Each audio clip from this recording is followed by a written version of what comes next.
kitab Al-Hikam Imam Ibnu Athaillah. Belum tadi ingat lagi andaknya di mana, cuman rasanya lawasannya kita di halaman 40 ulang pada Bapak di nomor 39. Bismillahirrahmanirrahim.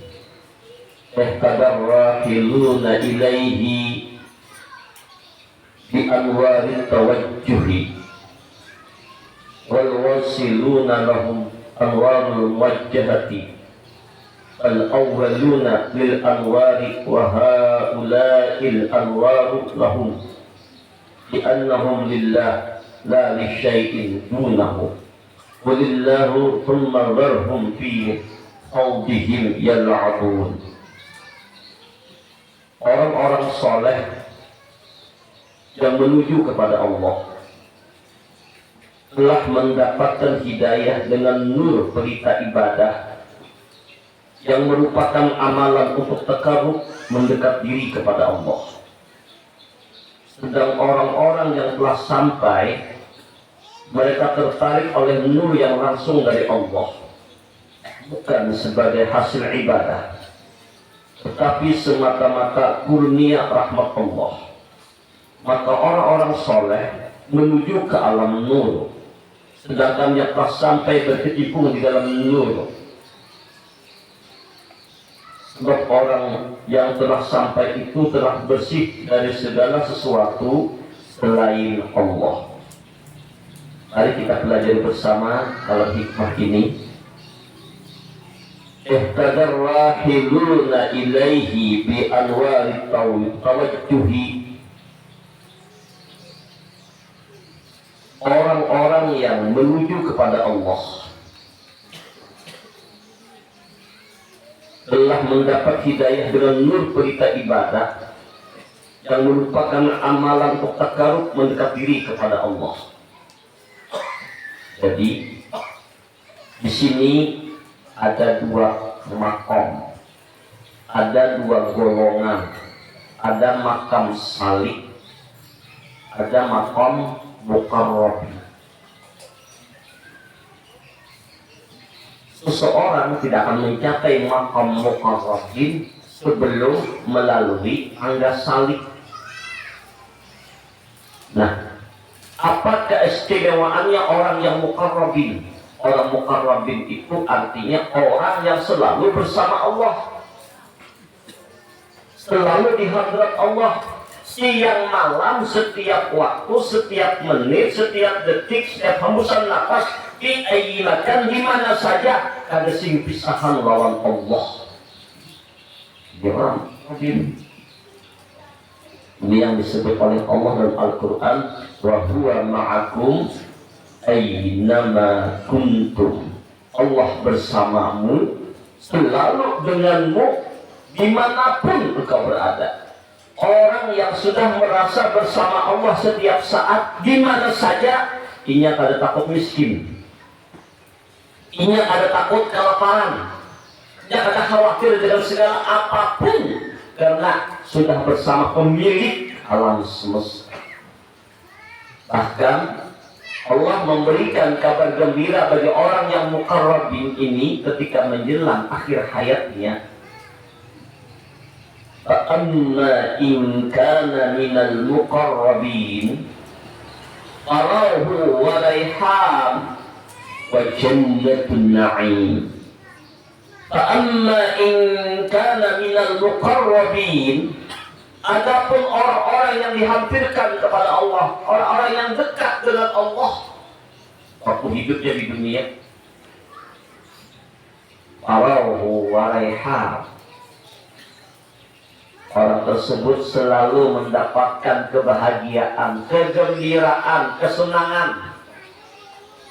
Apa yang sedang hatinya? Hatinya gembira, hatinya senang, hatinya lapang. Walaupun dalam kehidupannya banyak cobaan, banyak ujian, banyak penderitaan, mungkin kesulitan ekonomi, mungkin dapat penyakit, fisiknya, mungkin dicaci maki, difitnah orang, dan segala macam bentuk cobaan-cobaan yang datang menimpa kepadanya. Fisiknya sakit, ekonominya sulit, tapi hatinya bahagia, hatinya senang. Kenapa? Karena ia pinandu bahwa yang mendatangkan sakit ini Allah, yang mendatangkan cobaan dan ujian ini Allah. Maka apapun yang datang dari Allah pasti baik, dan ia bergembira dengan apapun yang datang dari Allah, dan hatinya bergembira. Alamat orang disayangi Allah, idza ahabballahu qauman ibtalahum. Kalau Allah Ta'ala itu menyayangi seorang hamba, maka dalam kehidupan di dunia ini tidak dibuat nyaman terus, tidak dibuat senang terus. Ada kalanya nyaman, ada kalanya garing, ada kalanya sehat, ada kalanya lapang urusan, ada kalanya sempit, ada kalanya senangi orang, ada kalanya dihina orang. Sengaja Allah buat semacam itu. Untuk apa? Agar kita ketika dapat nikmat, pahala bersyukur, ketika dapat cobaan, dapat pahala bersabar. Nah, ini maka orang-orang yang sudah arif billah, orang yang hampir dengan Allah, dapat cobaan, ia gembira, senang. Cobaan itu hakikatnya membersihi dosa. Cobaan itu hakikatnya meninggikan derajat. Belum sering menyampaikan ini di Jarok. Batu, ahli Mandulang, dan di gunung itu ada batu-batuan, tapi di dalam batu itu ada mengandung emas. Bahasa Banjarnya logam mulia. Nah, kalau batu yang mengandung emas, logam mulia, ada batunya tapi dalamnya ada emas, maka tentu untuk mendapatkan emas murni itu batunya dihancur. Hancur batunya, dapat emasnya, masih bercampur lawan karatan-karatan, dan kotoran-kotoran masih dibersihkan lagi, bercampur lagi, bakar dulu sehingga barasih. Ada lagi kasih senang ligatnya, muncul emasnya. Hingga muncul emasnya jadi perhiasan mahkota raja. Inilah amsal. Kalau seseorang itu ada mengandung nur Allah, nur ibadah, mengandung nurnya Rasulullah, ada mutiara pada diri orang tersebut, maka oleh Allah orang tersebut yang namanya kita ini kada sempurna. Berataan kita dari Rasulullah ada aja khilaf salah. Jadi kalau hendak mencari manusia sempurna, jangan mencari manusia. Cari laki yang sempurna, boleh, jangan mencari manusia. Kata kaum laki manusia, ada semuanya ada kekurangan. Ada hendak mencari bina sempurna, kata kawan ada kekurangan. Kita berataan kekurangan, tapi cara Allah dengan kekurangan kita, dengan dosa tadi, dengan maksiat kita tadi, cara Allah dibersihkan dengan cobaan-cobaan, dengan ujian-ujian, sakit, garing, fitnahan itu, ini macam-macam fitnahan orang, penderitaan, kesulitan, macam-macam cobaan itu. Baik datang di laki, di bini, di anak, cobaan dari Allah kembalikan, pembersihan, sehingga ada emas murni. Masih ada, dibakar lagi supaya murni asli, sehingga dikasih Allah, sehingga telah berhasil. Jadilah orang yang mukarrabin, orang yang diparakkan lawan Allah, jadi perbendaharaan mahkota kebesaran Allah. Inilah yang disebut dengan surga yang disegerakan di dunia. Apa itu? Ketika dapat cobaan saja bahagia, lebih-lebih dapat nikmat, lebih lagi mereka bahagia. Dapat cobaan bersabar, dapat nikmat, alhamdulillah. Nah, orang yang mukarrabin ini parahu wa raihan, gembira, senang, nyaman, lapang, jannatun na'im, dan mendapatkan jannah, surga yang penuh kenikmatan, bukan hanya di akhirat, kenikmatan hati dengan Allah. Jadi orang yang mukarrab ini waktu meninggal bahagia dan senang hatinya. Nah, bagaimana untuk dapat muka roket ini? Tidak langsung. Ulun hendak datang nih ke majelis taklim kita arogah namanya tuh. Awalnya langsung datang pakai jatuh awak. Boleh Tanjung bermobil, lu ke sini. Ada mobil berkendaraan, ada kendaraan sepeda, gantung kali, atau berjalan, ada langsung pas sampai awak berjalan. Nah, orang yang berjalan sampai berjalan dari Tanjung menuju ke sini itu ngarannya salik.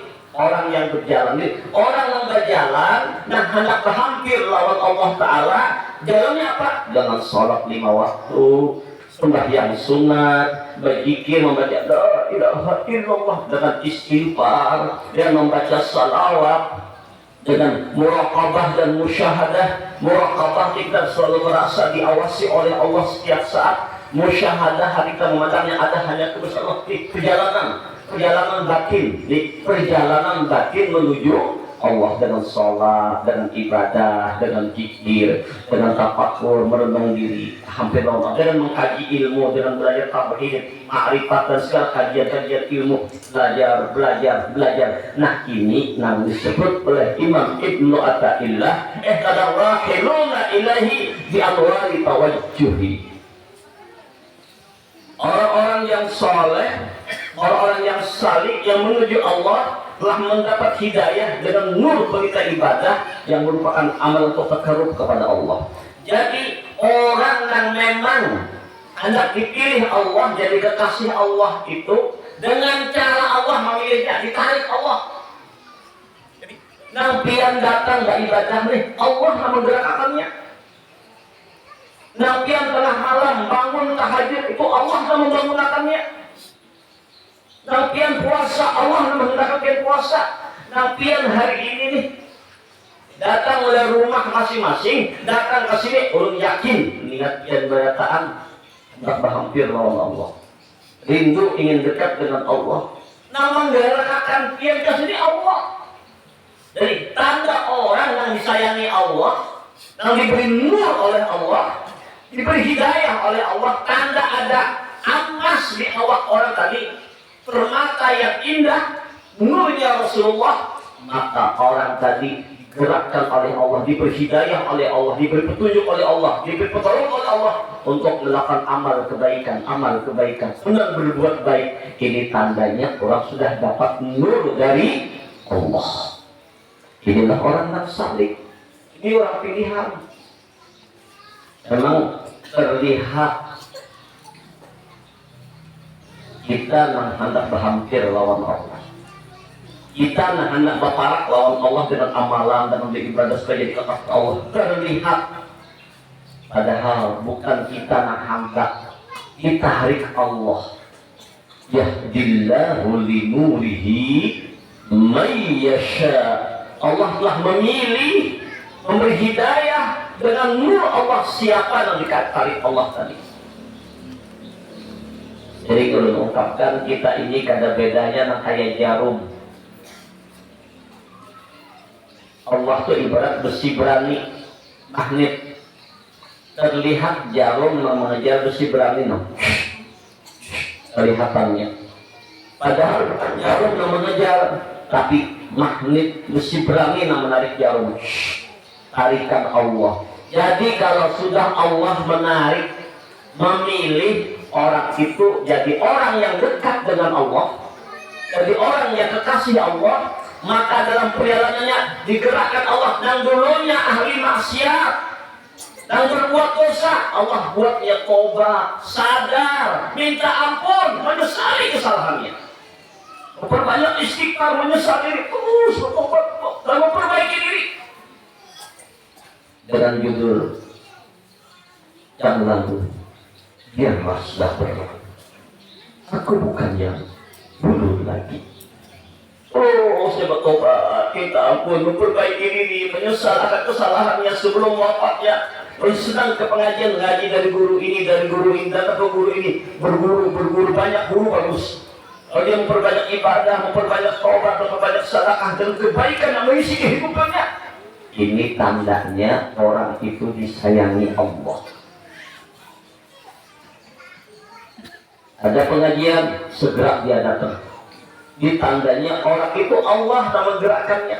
Kalau Allah ada sayang Pak, Bu, Allah ada cinta lawan seseorang itu, Allah tutup hidayah. Sembahyang mengulir, beramal mengulir, beribadah mengulir, pengajian mengulir. Pokoknya ada senang dalam beramal ibadah, tapi memberanian, iya. Memberdong, sampai subuh tahan, subuh berat. Tapi sini ada di lain. Nah, artinya kalau untuk nang perkara sekian, tahan. Tapi kalau beramal beribadah berat, hati-hati. Ini artinya tertutup pintu. Allah ada sayang, Allah ada setuju, Allah ada hendak, Allah ada mencintainya, Allah ada memilih kasih Allah. Maka tahijab sibuklahnya dengan dunia, usahanya dan segalanya, maka hijabnya lawan Allah Taala. Maka beruntunglah. Hidayah ini perlu dicari para jamaah. Maka itu tolong perlu mengingatkan kembali wasiat dari Abah Guru Sakumpul. Setiap sujud, terutama sujud terakhir, kita membaca Subhana Rabbiyal A'la wa bihamdi. Kita baca Ihdinas siratal mustaqim, Ihdinas siratal mustaqim, Ihdinas siratal mustaqim. Minta kepada Allah agar Allah menuntun, membimbing kita ke jalan yang lurus. Allah nak Allah tuntun, Allah tuntun, dituntun. Insya Allah dituntun Allah. Nah, inilah tangga pertama salik dengan zikir, dengan sholat, dengan ibadah. Makin banyak beramal, makin banyak beribadah, makin bagus. Ibadah itu nur dari Allah. Untuk apa? Untuk menuju hadrat Allah, untuk berhampir lawan Allah. Nah, ini yang dimaksud hadis Nabi. Man salaka tariqan yaltamisu fihi ilman sahallallahu lahu tariqan ilal jannah. Siapa yang berjalan di suatu jalan untuk berhampir kepada Allah, untuk dekat dengan Allah, lalu ia mempelajari ilmu, nuntut ilmu yang membuat hampir lawan Allah, ilmu yang membuat dekat dengan Allah, ilmu yang membuat tambah rajin amal ibadah. Jadi ilmu yang manfaat itu tanda orang ngajinya itu manfaat. Bila dia belajar tambah dekat dengan Allah, tambah rajin ibadah, manfaat ilmu. Ini hulu akhirnya mengaji, tapi tak apa yang untuk lantih menyambat orang. Sembahyang balang kambingan, bahkan sampai ke puncaknya ampihan sembahyang. Itu lain manfaat, lain tasawuf, tahu. Justru ilmu manfaat itu makin dipelajarinya, makin tawadu, makin rendah hati. Orang tawadu itu kekasih Allah. Para jamaah, kalau disuruh memilih, ini ada orang yang merasa hina, orangnya merasa hina, merasa banyak dosa, merasa banyak kekurangan, merasa banyak aibnya, merasa banyak kebungulannya, merasa hina tuh Pak.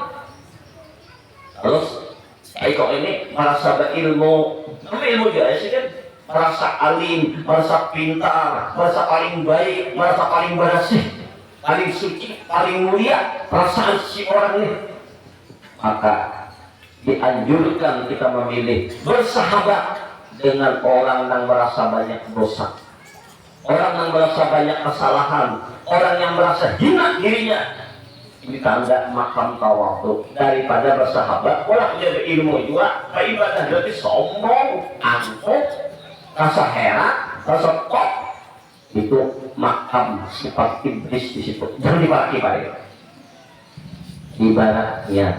Jadi inilah kalau Allah sudah menyayangi seorang hamba, diberilah ilmu yang manfaat. Dengan ilmunya tadi tambah dekat ia lawan Allah, tambah rajin ia beramal, tambah rajin ia beribadah, istiqamah dalam zikirnya, istighfarnya, salawatnya, sudah ada yasinnya.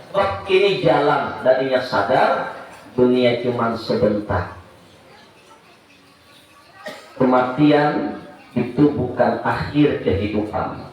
Jangan salah paham Bapak Ibu. Meninggal habis sudah kisah ada. Kalau memang orang meninggal game over ada. Orang meninggal itu bukan akhir kehidupan, tapi awal kehidupan yang panjang. Kehidupan di akhirat. Nah, bagaimana kehidupan di akhirat? Tergantung amal ibadah di dunia ini.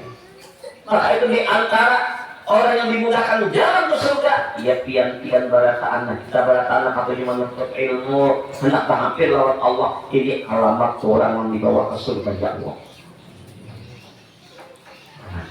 Jadi makam salib saja orang yang berjalan dengan amalnya, dengan ibadahnya, dengan zikirnya, tapi tidak tahu kalau amal ibadah yang digawinya pun bukan karena kekuatannya, semata-mata pertolongan hidayah dari Allah. Jadi kita rasakan sholat kita, ibadah kita, sedekah kita, kebaikan kita, ia adalah rahmat dari Allah. Tolongnya Allah kita ini la haula wala quwwata illa billah. Ada daya meninggalkan maksiat, ada kekuatan berbuat taat, semuanya hanya dengan pertolongan dari Allah. Nampak dirasakannya, gerak dan diamnya akal perbuatan Allah. Salatnya akal perbuatan Allah. Maka yang dipandangnya segala macam kebaikan ini dari Allah. Kullu min indillah, dari Allah berataan. Maka semua dari Allah, maka akan dahsyat nilainya. Nah, orang yang mendapat nur Allah namanya makam salib. Nah, kemudian wal wasiluna lahum anwarul wajhati al awwaluna lil anwari wa haula'il anwaru lahum li'annahum lillahi la li syai'in dunahum. Sedang orang-orang yang telah sampai, mereka tertarik oleh nur yang langsung dari Allah, bukan sebagai hasil ibadah, tetapi semata-mata kurnia rahmat Allah.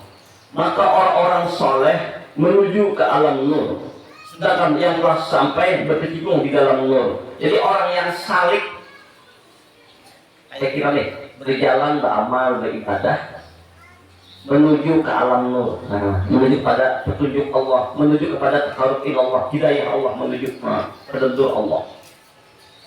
Tapi imbah berjalan sampai ke majlis ini, mulai Tanjung asini berjalan, ini dalamnya salib.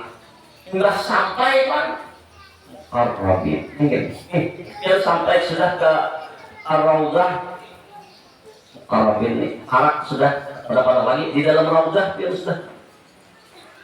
Nama majlis taklimnya Rawdah, dan Nabi mengatakan apabila engkau melewati taman-taman surga, idza maratum bi riyadil jannah farta'u.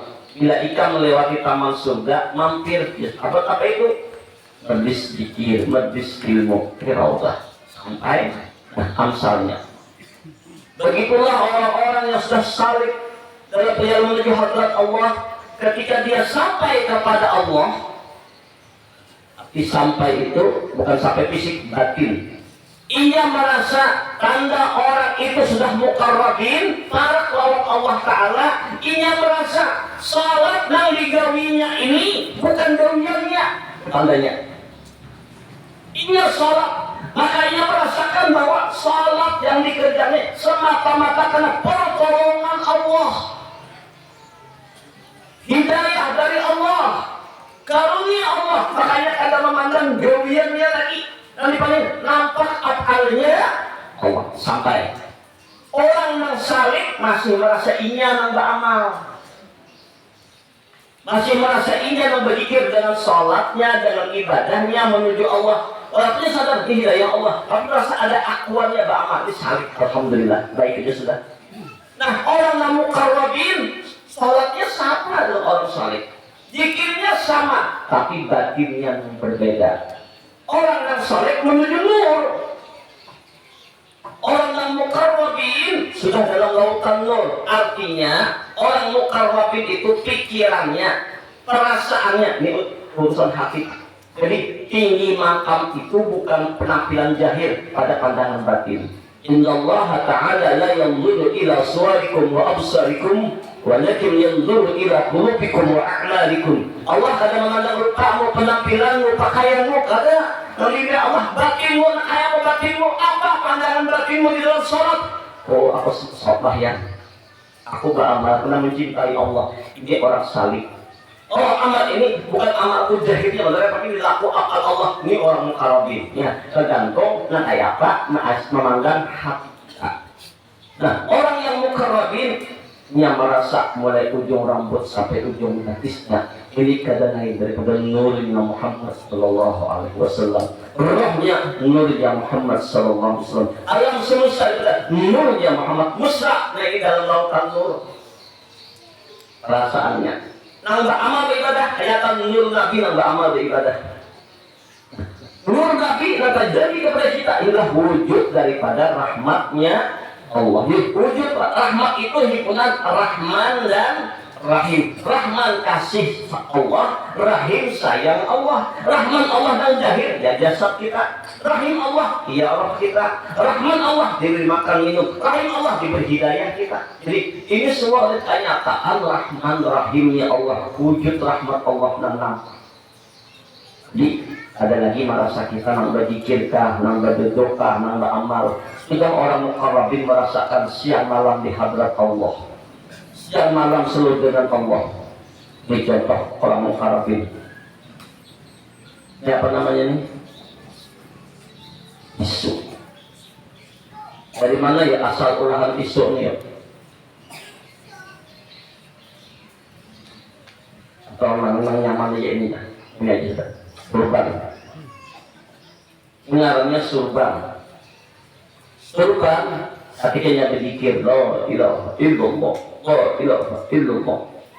Rasa surban yang berzikir itu orang salih. Surban mengatakan kadang ada hanya kapas, kadang ada hanya kapas ujar surban, tapi masih pada surban yang mengatakannya itu salih hendak menuju kapas. Ini kan surban ini asalnya dari benang dari kapas amsal di salih. Jadi sembahyang ini di surban memuji kapas, mengagungkan kapas, amsal lah jangan pada senang itu begitu mah. Apa aja guru makrifat memuji kapas. Oh lain, ini amsal. Kalau paham mengantuk mendengar. Nah, punya surban, ya, ada hanya kapas saja. Tapi surbannya masih surban yang mengatakannya. Ini orang salih, bagus sudah. Sedangkan orang yang mukarrabin, orang yang sampai, surban yang sampai lawan kapas, ketika surban berzikir, surban ini sudah ada merasa ini ada lagi. Nah ada kapas saja yang ada. Dan waktunya kapas yang ada, waktu berzikir, nah berzikir pun ada surban lagi, nah berzikirnya kapas juga. Nah sebenarnya apa? Kapas juga. Nah ada kan kapas juga. Surban tinggalan dalam lautan kapas. Amsalnya. Nah tadi surban berzikir, surban menuju kapas. Nah ini surban tenggelam dalam lautan kapas. Nah pengajian di Uya tuh surban kapas. Nah ini amsal orang yang muqarrabin. Perasaannya, pikirannya, hatinya merasakan gerak dan lihatnya kelihatan laku akal Allah. Seujung kok ada punya kuasa memandang diri, memandang lain. Kenapa kan Allah? Karena lain sudah. Ini orang yang bertauhid. Inilah orang yang tenggelam dalam lautan nur Allah. Inilah orang yang muqarrabin. Nah, muqarrabin itu ada tingkatannya, ada muqarrabin fi akal, muqarrabin fi asma, muqarrabin fi sifat, muqarrabin fi zat. Jadi tandanya pula muqarrabin itu kan tandanya. Tapi ini pun sudah mencukupi bahwa kita setiap saat tahukah tak bisa surban lawan kapas? Tak bisa kata bu? Nah ilah makna wa huwa ma'akum aina ma kuntum. Allahu akbar. Bahagia benar. Zat Allah itu laisa kamislihi. Allah ada bertempat tapi alam dalam genggaman kekuasaan. Ini majhar terjadi kebesaran kudrat irada Allah Ta'ala. Bagaimana firman Allah dalam Al-Quran? Qulillah thumma dharhum fi hawdihim yal'abun. katakanlah Allah, kemudian biarkan yang lain-lain di dalam kesibukan mereka berkecimpung bermain-main. Sudah kita yakin Allah hanya ada, jangan peduli orang kayak apa, kayak apa asal. Yang peduli orang dapat itu mah ada peduli. Yang penting kita merasakan dibuka hijab hati dengan Allah, lezat dengan Allah di pasar dengan Allah, sudah tidak kebahagiaan yang luar biasa.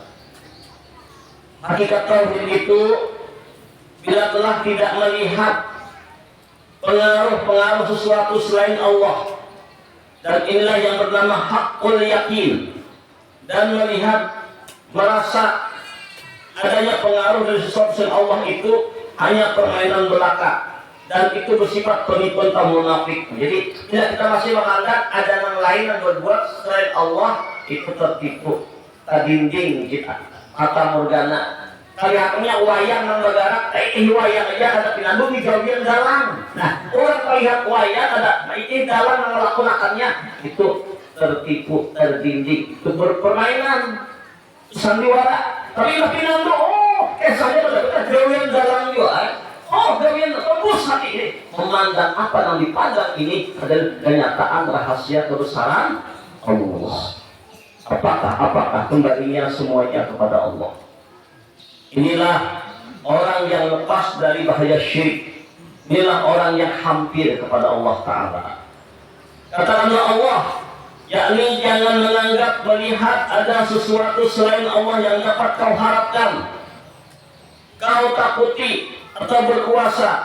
Semua harapan kepada semua sesuatu selain Allah berarti mensyirikatkan Allah, menganggap ada yang lain selain Allah. Berhajat lawan si A, si B, si C. Boleh kita syariat jalan, tapi hati gantungannya pemberi rezeki Allah, penolong Allah, penyembuh Allah, tetap berobat.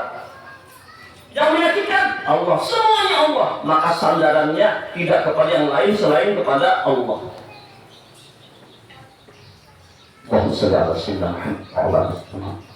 Sudah hendak benar.